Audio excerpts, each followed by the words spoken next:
매주 귀한 찬양 참 감사합니다. 우리 기도 올리시고 말씀을 듣겠습니다. 하나님, 저희들의 기도를 받으시고 저희들의 찬양을 받으시며 하나님 말씀을 통하여 주의 말씀 듣기를 소원합니다. 전하는 자나 듣는 자가 한마음 되게 하시고 성령님의 세미한 음성 듣는 영적으로 깨이며 하나님의 임재 앞에 우리의 모든 것을 집중하는 귀한 시간 되기를 소원합니다. 마음속에 여러 가지 근심과 세상의 무거운 짐들이 혹시라도 있다면 십자가 앞에 다 내려놓고 성령의 도우심 가운데 진리 안에 자유하는 하나님의 귀한 은혜에 우리의 가란 심령이 마음껏 해가라는 귀한 은혜의 시간으로 역사하여 주옵소서. 전하는 자나 듣는 자가 한 마음으로 주님을 경배하고 찬양하기를 소원합니다. 주님께서만이 영광을 거두어 주시옵소서. 예수님의 이름으로 간절히 기도 올리옵나이다. 아멘. 오늘 주의전으로 나오신 모든 분들을 주님의 이름으로 사랑하고 또 축복합니다. 우리의 인생을 하나의 긴 여행으로 이렇게 생각한다면 여행길에 때때로 필요한 것은 바로 피난처, shelter or refuge가 아닌가 생각합니다. 왜냐하면 인생을 살다 보면은 우리가 이렇게 컨트롤할 수 없는 여러 가지 돌발적인 일들이 마구 일어나기 때문에 그렇습니다. 먼 길을 가더라도 조금 한번 쉬어 갈 수 있는 곳이 있다면 우리가 목적지까지 가기가 수월한 것처럼 우리 인생에도 그런 피난처가 필요하지 않은가 생각합니다. 저는 이민교회를 이렇게 섬기고 성도님들의 삶을 보면서 참 어려운 일들이 많다, 가정마다 그런 것들을 자주 경험합니다. 근데 성도님들의 삶만 그런 것이 아니라 목사님들의 삶도 그렇습니다. 우리 교단 내에 플로리다에서 아주 목회를 잘하시는 그 목사님인데 얼마 전에 사임했다는 소식을 듣게 되었습니다. 아주 잘 나가는 목사님이었어요. 참 목사님들도 힘든 것 같아요.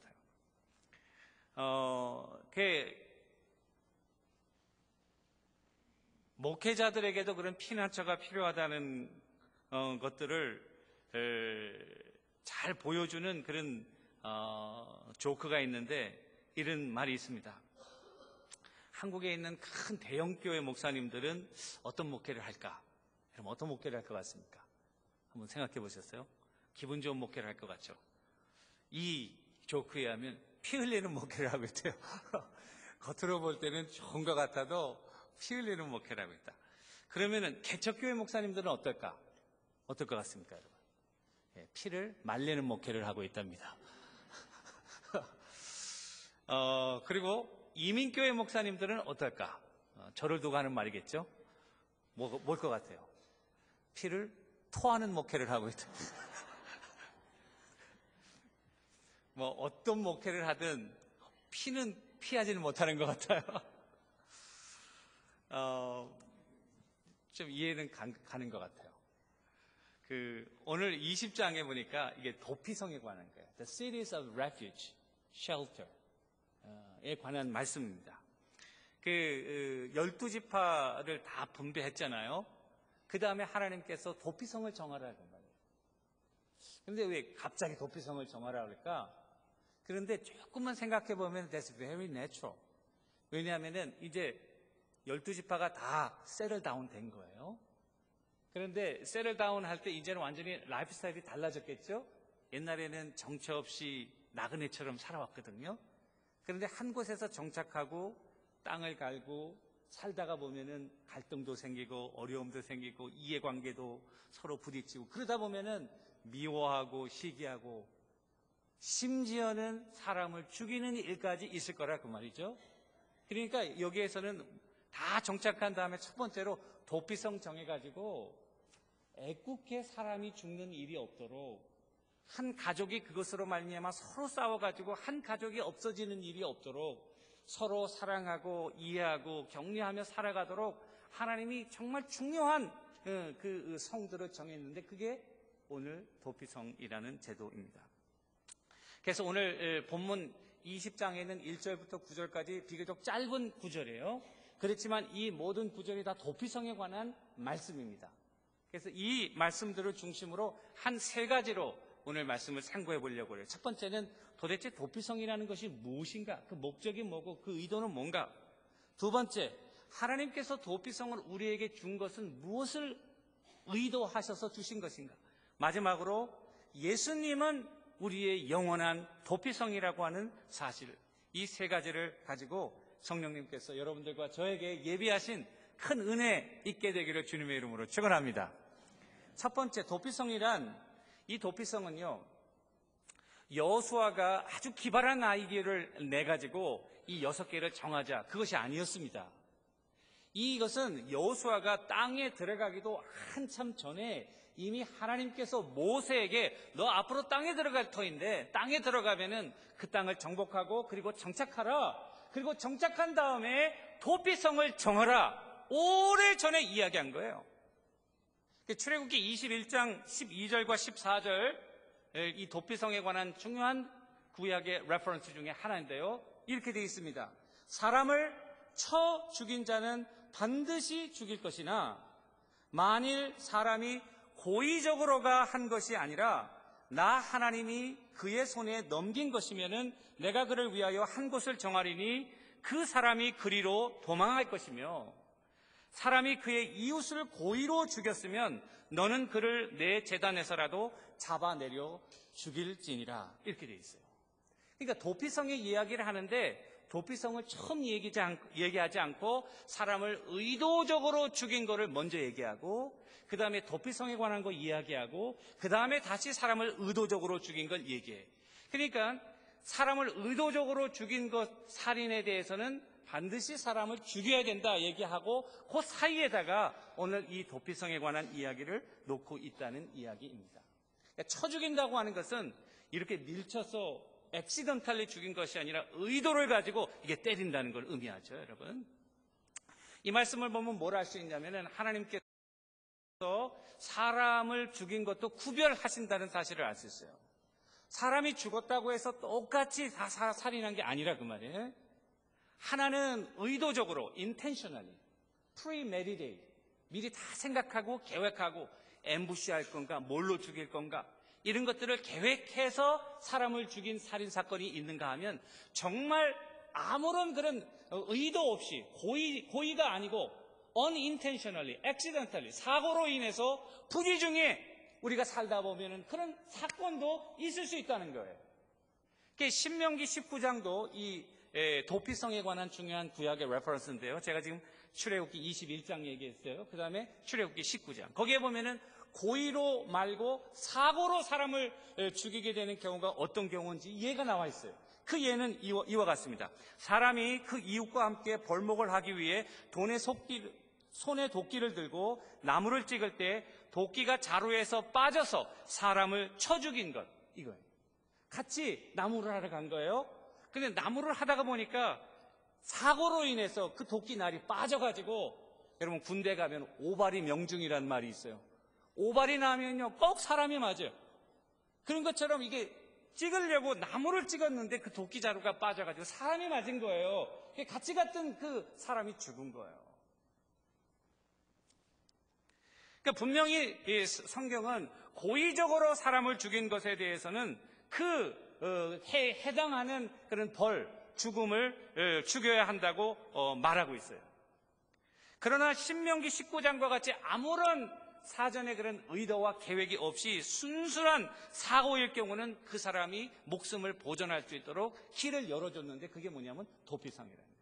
왜냐하면은 구약에 보면은 그렇게 사고를 당한 가족들 중에 피해 보복자다. 오늘 말씀에 보면 피해 보복자라는 말이 나와요. 그것은 뭐냐면은 우리 형제가 죽었으면은 그 형제 중에 한 사람이 그걸 갚는 거예요. 그걸 구약은 허락하고 있어요. 아버지가 될 수도 있고 아들이 죽었으면 아버지가 그 원수를 갚을 수 있죠.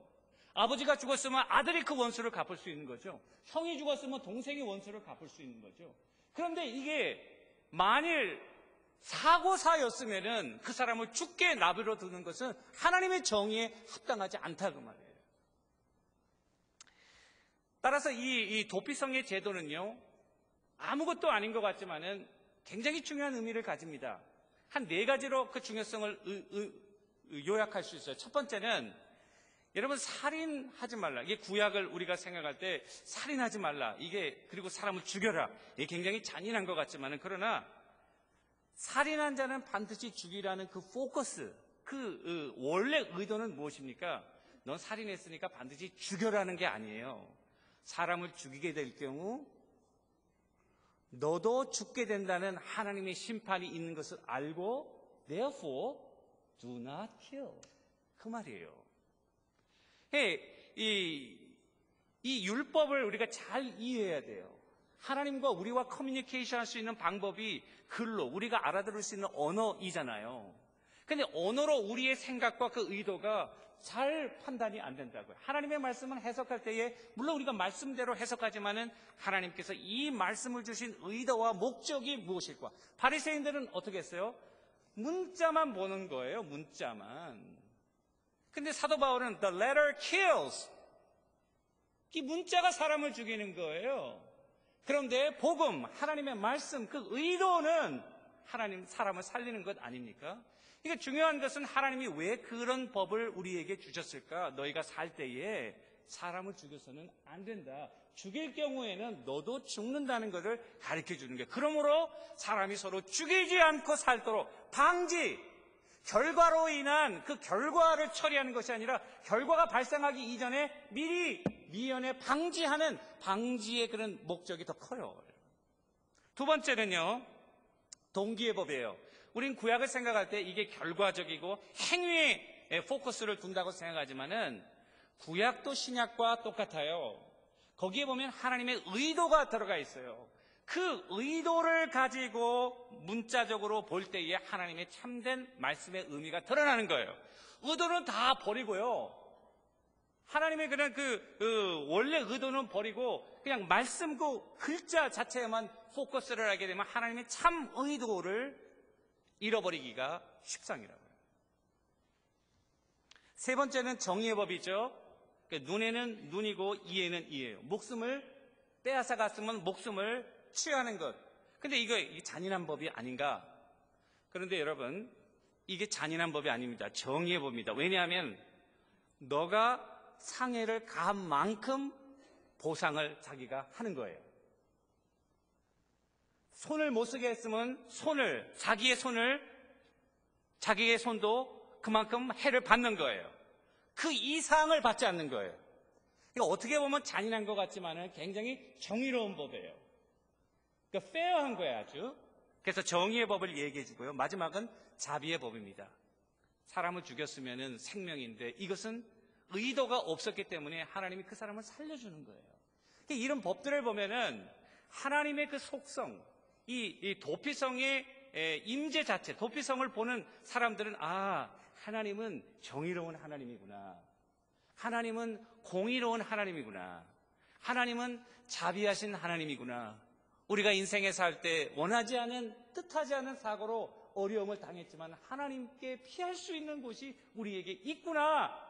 그러니까 하나님의 그 임재 자체를 이 도피성으로 해서 우리들에게 보여주고 있는 거예요. 이것이 6개가 있었는데 6개가 어디에 있었는지 여기에 보면은 지파들이 나오고 이름들이 다 나와 있는데 여러분 잘 감이 안 잡힐 것 같아서 지도를 준비했어요. 한번 보세요. 우리가 이미 지도를 12지파가 다 차지한 지도를 다 알고 있어요. 도피성은 여기 보면은 별표로 되어 있는 거예요. 별표로.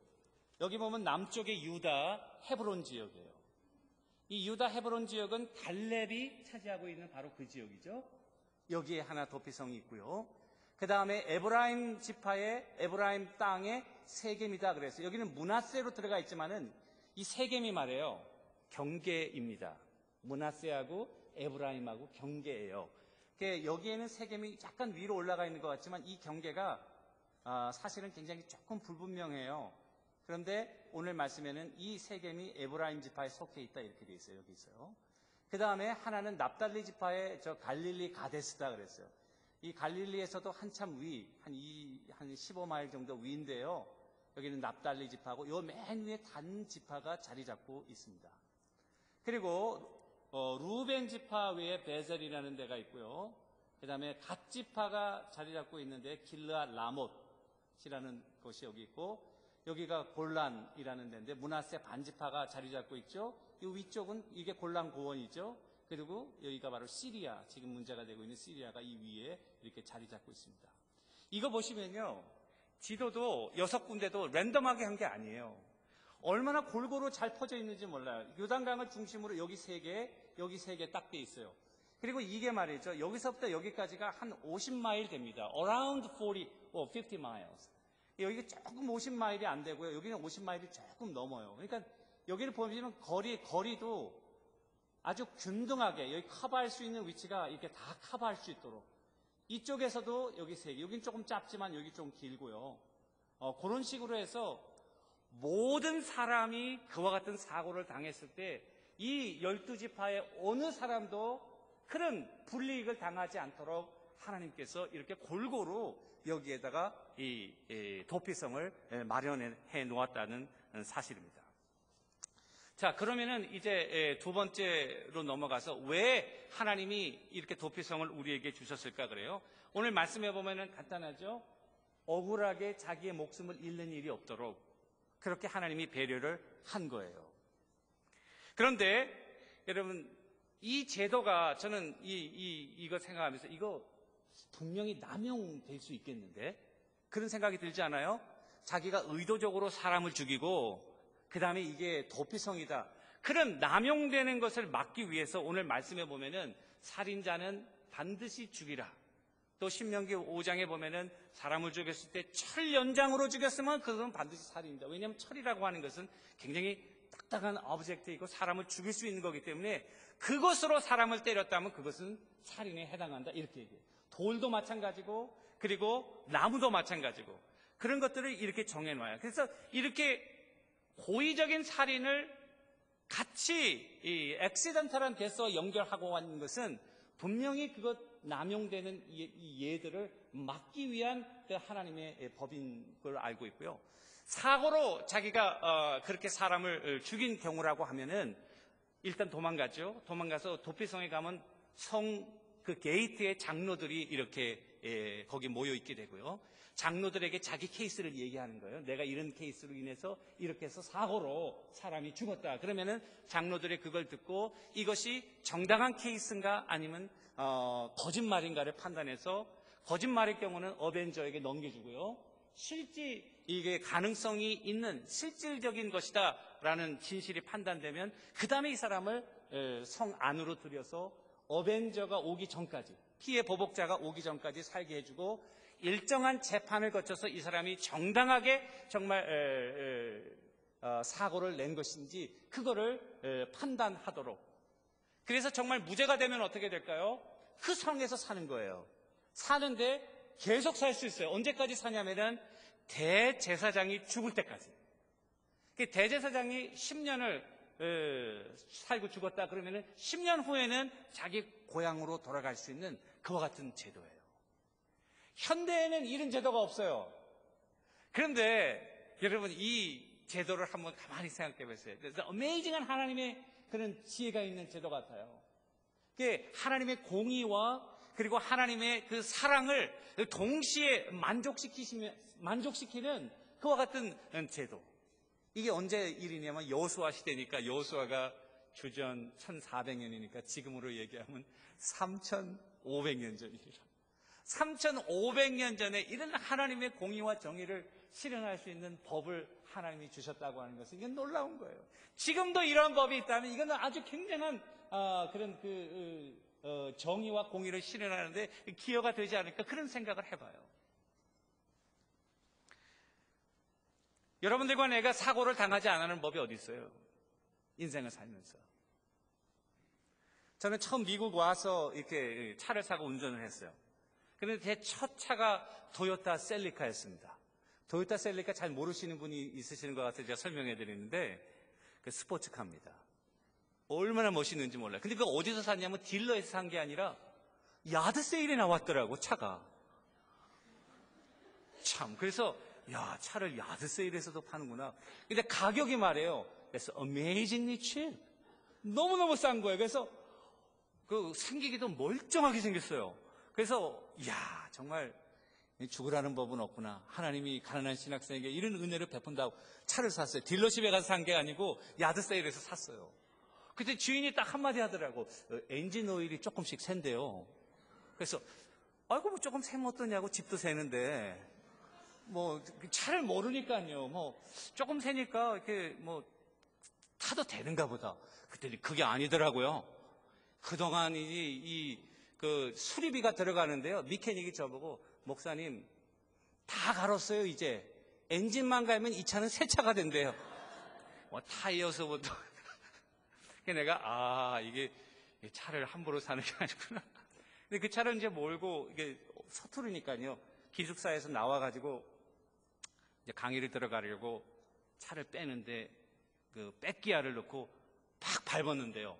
그 익숙치가 않으니까요. 차가 그냥 뭐 레이스하는 것처럼 팍 나올 거 아니에요. 그 뒤에 누가 있었냐면요. 여러분 놀라지 마세요. 폴 E. 탐스라고요. 보스턴 파크 스트리트 처치의 유명한 목사예요. 백인이신데요. 아주 키도 마르고 그리고 흰머리에 리타이어 하셔가지고 그 골든 카넬에 딘 오브 채플로 와 있는데 그 우리 같은 기숙사에서 살고 있었어요. 그분이요. 차 뒤에 있는 걸 제가 모르는 거예요. 빡 밟았는데요.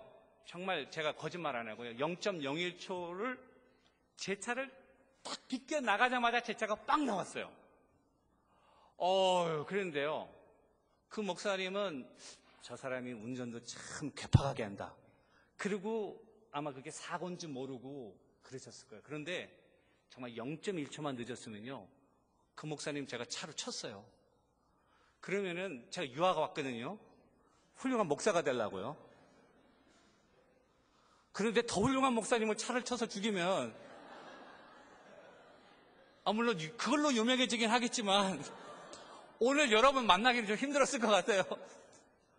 아마 한국에 돌아갔든지 아니면 어디 저쪽에 제일에 가 있든지 아마 그랬을 것 같아요. 이게 사람이 살다 보면요. 제가 그 목사님 미워하지도 않았고요. 그리고 죽일 마음도 없었어요. 그런데 사고로 그런 일이 벌어지는 거 아닙니까? 근데 저는 정말 하나님의 은혜로 그거 비껴갔는데요. 우리가 살다 보면은 저도 그래요. 그거 안 비껴가고 정면으로 맞은 것도 얼마나 많은지 몰라요. 놀랍게도요. 시편 기자는 시편 많은 부분에서 뭐라고 하냐면 여호와는 나의 피난처가 되신다. God is my refuge. 이렇게 고백을 하는 거예요. 그런데 그 사람들이 고백할 때 이 막연한 refuge가 아니에요. 여호수아 때부터 자기네 역사대로 내려온 그 사람이 정말 사고를 당했을 때에 주위에 어떤 누구에게도 자기의 도움을 받지 못할 때에 나에게 도움을 줄 수 있는 것은 그 도피성이라는 게 있다는 게 이 사람들 마음에는 굉장히 위로가 되는 거예요. 사람이 죽으라는 법은 없다는 거죠. 그런데 시편 기자는 정말 우리의 레퓨지가 되는 것은 누구냐? 여호와 하나님이라는 거예요. 우리 인생을 살아갈 때. 여호와는 나의 피난처가 된다는 말이 구약 성경이에요. 시편에만 제가 아주 퀵클리 찾아봤는데 47번이나 나와요.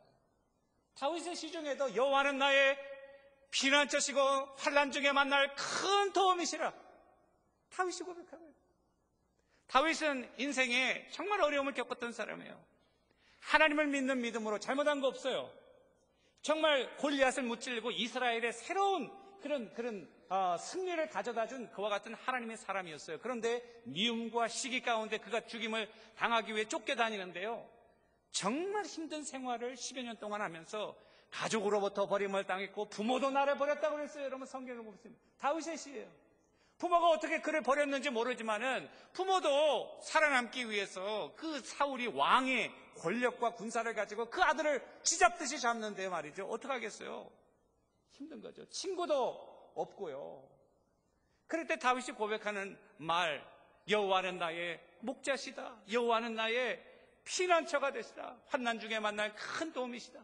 땅이 흔들리고 바다가 움직여서 땅에 빠질지라도 나는 요동하지 않고 두려워하지 않겠다. 이 고백을 하는 거예요. 저는 캘리포니아에서 조금 살았는데요. 정말 지진이 나면요. 도망갈 데가 없어요. 한 10초간 이렇게 움직여도요, it feels like a few hours. 얼마나 시간이, 10초가 그렇게 짧은, 긴 시간인지는 여러분 한번 지진 나보면요. 지진이 나면요. 그 주간에 새벽 기도에 사람들이 많아져요. 캘리포니아에서 목회할 때는 주여 종종 주시옵소서.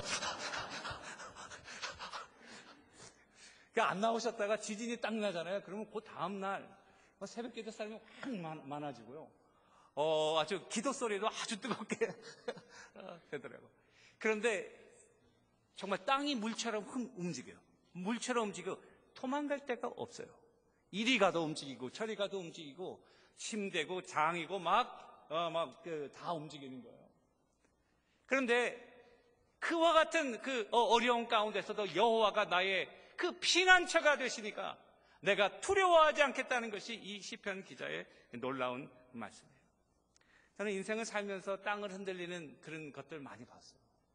땅이 흔들리면 도망갈 데가 없잖아요. 어떤 분들은 사랑하는 가족들을 먼저 주님 품에 보낸 거예요. 그것처럼 아픈 마음이었어요. 신음하고 아파요. 어떤 분들은 보니까 정말 재미로 장난으로 시작했지만은 그런 어딕션에 빠진 거예요. 도박이라든지. 그런데 그게 장난일 때는 좋은데 심해지니까요. 와, 저 무섭대고 또 가족도 완전히 그냥 아이들도 얼마나 devastated. 직장도 다 없어지고요. 가게를 하는데 가게세도 못 내고요. 전화도 끊기고 다 모든 것이 완전히 업사이드 다운. 건강이 아파가지고 이렇게 아프신 분들 여러분 겉으로 보면 아무것도 아닌 것 같죠? 한 사람이 아프잖아요. 집안이 완전히 비상사태입니다, 여러분. 가정에서 일하는 직장 이 모든 것이 완전히 스탑이에요. 이걸 하느냐고 그거 얼마나 힘든지 몰라요. 이와 같은 인생의 폭풍 속에서 가만히 보면은 정말 우리를 도와줄 수 있는 분은 누군가 가만히 생각해 봐요. 사람일까? 사람이 도와주긴 해요, 가끔. 그런데 정말 그런 위기 상황에 우리를 구해줄 거는 사람이 아니에요. 왜냐하면 사람이 나빠서가 아니에요. 사람은 그런 능력이 없어요. 그런데 하나님은 여러분을 아시고 나를 아시고 온 천지를 창조하신 능력이 하나님이에요. 하나님 앞에 나와 엎드리고 하나님을 피난처로 삼은 자를 주님이 예외 없이 붙들어주는 거예요. 그게 다윗의 고백이에요. 내가 기가 막힌 웅덩이에서 수렁에서 주님이 나를 건져주셨다. 기가 막힌 웅덩이가 뭘까? 그는 침을 흘리면서 미친 척을 하고 자기 목숨을 구하기도 하고 동굴에서 몇 날 며칠 굶어가면서 그런 생활을 하고 삶과 죽음이 한 걸음 사이라고 그렇게 살았던 사람이에요. 그런데 여호와께서 그 깊은 수렁에서 나를 건져주셔서 내 발을 반석 위에 세워주시고 내 입에 새 노래를 주셨다. 놀라운 여러분들과 나에게 도움을 줄 것은 과연 누구일까? 가만히 따져보면요, 사람이 아닌 것 같아요. 하나님 앞에 엎드려 주님을 우리의 피난처로 삼아 기도하고 그분께 의지하며 나오는 자들을 주님이 품어주시는 거예요. 우리가 어떤 어딕션에 있던 분들도요, 하나님이 도와주셨어요. 지금은요, 얼마나 건강하게 회복했는지 몰라요. 그리고 이제는 교회 리더가 되고요, 가족도 아주 집도 새로 장만하고요. 정말 그런 소리를 들을 때마다 할렐루야! 하나님은 우리의 피난처가 되시는구나. 이와 같은 도피성은 바로 예수 그리스도의 십자가를 상징하는 것입니다. 주님께서는 도피성을 주셨지만 장차 우리에게 보내주실 예수 그리스도를 예표하고 있는 거예요. 왜 그럴까요? 이 도피성인 하나님의 사랑, 인간을 향한 사랑, 그리고 죄에 대한 공의, 이것이 완벽하게 조화를 이루는 것이 도피성이고 이 두 조화가 완벽하게 이루어진 것이 그리스도의 십자가이기 때문에 그렇습니다. 주님께서 십자가에 달려 돌아가심으로 여러분과 내가 받아야 될 과거와 현재와 미래의 모든 죄를 사하시는 거예요. 할렐루야, 여러분. 하나도 가감하지 아니하고 여러분들과 내가 받아야 될 모든 죄를 주님께서 힘들게 자기의 물과 피를 다 쏟으시고 십자가에서 받으신 거예요. 여러분들과 내가 그리스도 하나님 앞에 떳떳이 설 수 있는 이유는 우리가 잘나서가 그런 게 아니에요. 내가 받아야 될 모든 죄를 그리스도가 그대로 다 받았기 때문에 그런 거예요. 주님이 십자가에서 고난을 외쳤어요. 나의 하나님, 나의 하나님, 어찌하여 나를 버리시나이까. 성삼위 제2위의 창조의 하나님이신데요, 예수님이 말씀으로 창조하시고 그 말씀이 하나님과 함께 계셨으니 그 말씀은 하나님이시라 요한복음 1장에 나와 있는데요, 그 하나님이 여러분들과 나의 죄를 위해 십자가에서 하나님으로부터 버림을 받았다. Can you imagine that? 그리고 이제는 여러분들과 나를 그리스도 예수 안에서 하나님의 자녀라고 삼아주시고 그리스도 예수 안에 있는 자의 하나님의 자녀가 되는 권세, 여러분들과 내가 하나님의 자녀가 되는 권세죠. 아버지가 어떤 사람인가는 권세죠, 여러분. 하나님은 전능하신 하나님은 그 하나님이 여러분들의 아버지가 되셔서 여러분들의 삶을 인도하시고 지키시고 보호하시고, 다 사람들이 등을 돌려도 하나님이 여러분들을 붙잡으면 여러분들의 인생은 안전하다는 사실을 믿으시기를 주님의 이름으로 축원합니다. 사람들이 다 잡아보세요. 하나님이 손 놓아보세요. 여러분, 사고 팡팡 터지면요, 걷잡을 길이 없습니다. 우리의 인생은 내 인맥과 내 재력과 내 영향력에 의해서 지켜지는 게 절대로 아니에요. 하나님께서 여러분들과 나를 정말 사랑하셔서 하나님의 능력 가운데 붙드시고 있기 때문에 그런 것. 저는 가끔 하나님이 약간 손을 흔들거릴 때를 느껴요. 그럴 때는 얼른 엎드려서 회개하고 기도할 때예요. 인생에는요, 우연이라는 게 없어요. 어렵고 힘든 일이 왜 나에게 이렇게 겹치고 있을까? 하나님 앞에 빨리 엎드려야 돼요. 하나님, 여호와만이 나의 피난처가 되십니다. 혹시라도 내가 하나님을 거역한 것이 있다면 용서해 주기를 원합니다. 더 순수한 믿음으로 하나님 앞에 나가야 될 때예요. 그거 모르고 자꾸만 가면요, 영적인 하나님의 빨간 신호등을 무시하고 자꾸만 가면요, 그 다음에 대형 사고가 일어난다고요. 한 걸음 더 나아가서 여기 보니까 대제사장이 죽으면 그 죄를 완전히 다 사해줘서 그 사람이 이제는 자기 고향으로 돌아갈 수 있게 돼 있어요. 히브리서에 보면은 우리의 대제사장은 예수 그리스도라 그랬어요. 그리스도 안에서는요, 우리의 죄가 완전하게 사해지는 거예요. 사망의 법에서 성령의 법으로 우리를 해방시켰다. 로마서 8장 1절 2절의 말씀이에요. 더군다나 이 도피성보다 예수 그리스도의 십자가는 완전히 또 다르지 않아요? 구약에 보면 사람을 죽이면은, 의도적으로 죽이면은 죽게 돼 있죠.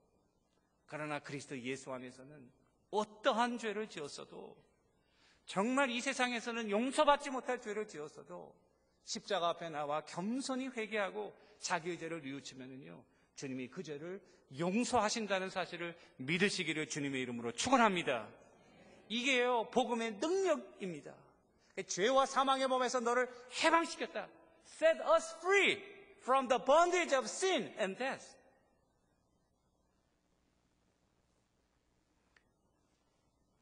혹시 우리 가운데 힘들고 좀 쉬어갔으면 좋겠다, 그런 인생에 피곤하신 분들이 있습니까?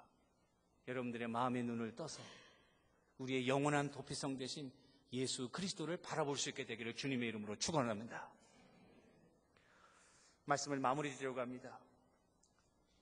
올해부터 우리 교회에서 홈레스, 여성 홈레스 쉘터를 방문하고 있습니다. 저도 이렇게 몇 번 자주 가다 보니까 이제는 그 사람들도 나를 알고 나도 그 사람을 알고 같이 가면은 서로 반갑게 인사하는 그런 사이가 되었습니다. 지난달서부터는 중국 여자분이 한 분 계시더라고요. 제가 홈레스 쉘터 여러 군데 다녀봤지만은 에이시안으로 이렇게 하신 분은 처음 본 것 같아요. 거기 보면은 흑인도 있고요, 백인도 있어요. 동양인도 이제 생겼어요. 젊은 분도 있고 나이 드신 분도 있어요. 건강한 분도 있고 병든 분도 있어요. 어떤 분들은 애를 가지신 임신한 분들도 있어요. 그런데 이 한 분 한 분들을 보면요, 그 인생의 사연들이 얼마나 많을까, 저는 그걸 생각해 봐요. 그분들은 거기 오고 싶어서 왔겠어요, 여러분? 그분들은 인생의 삶의 그런 비전과 꿈이 없었겠어요?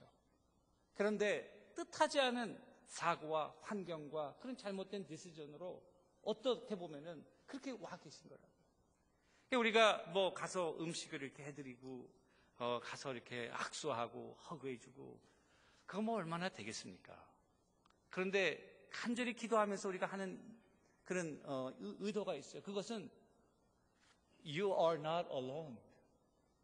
지금 잠깐 어렵지만은 당신들 혼자가 아니라 하나님이 여러분들과 함께한다. 여러분들을 케어하는 분들이 있다. 하나님은 사랑이시다. 이런 메시지를 우리가 지금 증거하고 있는 거예요.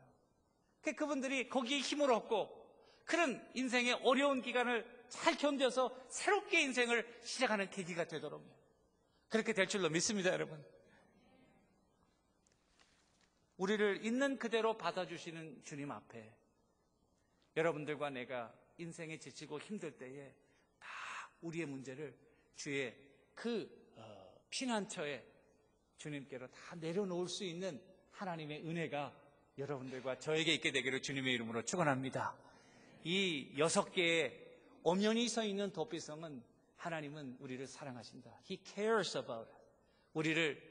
우리를 돌보시는 분이다. 그리고 정말 세상의 모든 것들이 우리에게 등을 돌렸을지라도 하나님은 우리의 영원한 도피처가 되신다는 사실을 마음속에 간직하시고 여러분 이 세상 나갈 때 때로는 어렵고 힘들어도 좌절하지 마시고 이 하나님의 사랑 붙들고 오늘도 믿음으로 승리하는 여러분들과 내가 되기를 주님의 이름으로 축원합니다.